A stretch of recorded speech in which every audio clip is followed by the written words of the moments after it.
Hello, everyone, and welcome to another episode of the Live Your Art Life podcast. So, buckle up. It's time to sift through this messy artist brain. We're going to talk about the art of finishing art. At every art show I've ever exhibited at, I'm always asked this one question at least once. How do you know when a painting is done? Damn good question, might I say. My work is in a state of flux right now, so it's even harder to tell when it's complete. But completeness is a really tricky thing. It's completely subjective, and it varies through time, and it's altered by experience. So that ends up compounding to make it a very tricky topic. And as artists, I'm sure we've all been guilty of that battle of not knowing when to call a painting done.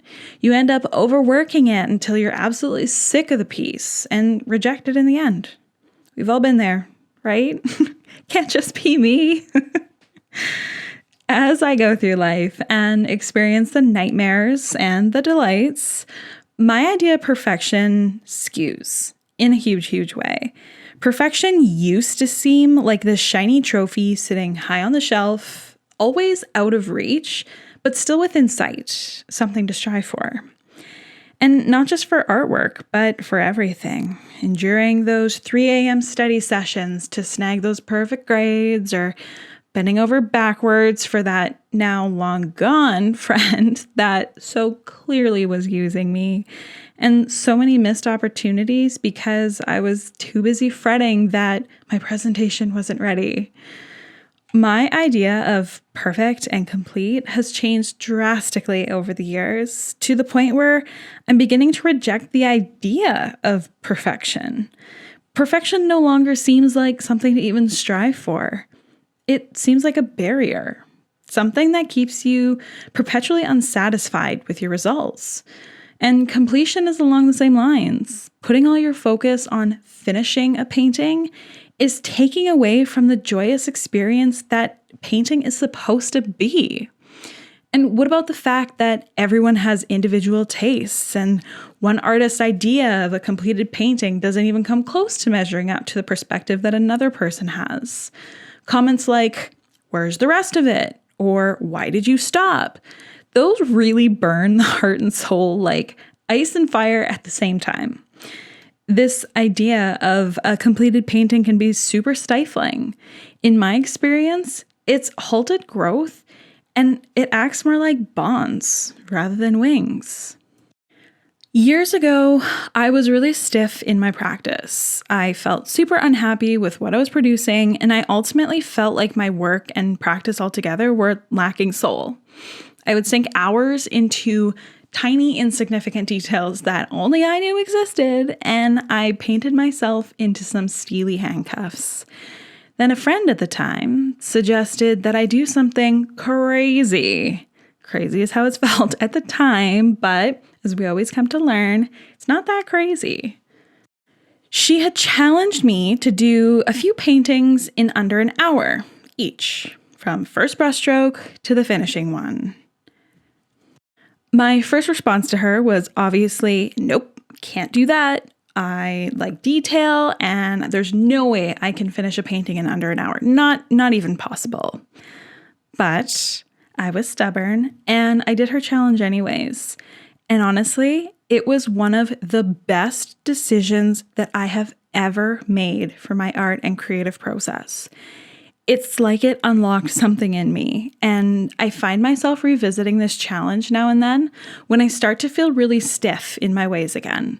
It ends up breaking those chains, sheds that binding, scaly skin that forms. It sets me free. And constantly chasing that completed form, that final brushstroke, it removes the significance of the journey. It's throwing away every moment between the first and the last brushstrokes.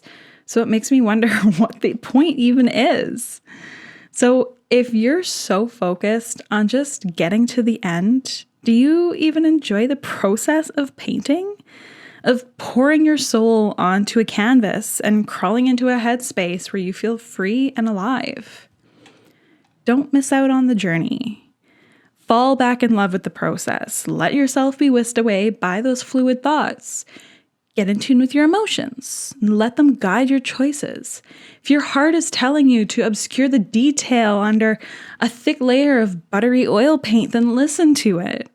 If it wants you to dig into a hyper-realistic mode in the eyes and let the rest fade away into abstract, then dig in and see where it takes you. You gotta release those shackles on your artistic heart and fly. Explore the thoughts that are flooding your head and play. Pause and feel the brush strokes, the way the stiff bristles of your brush flick over that canvas texture. Or drip water or paint thinner over your painting surface and watch it degrade. It leaves behind the most gorgeous textures.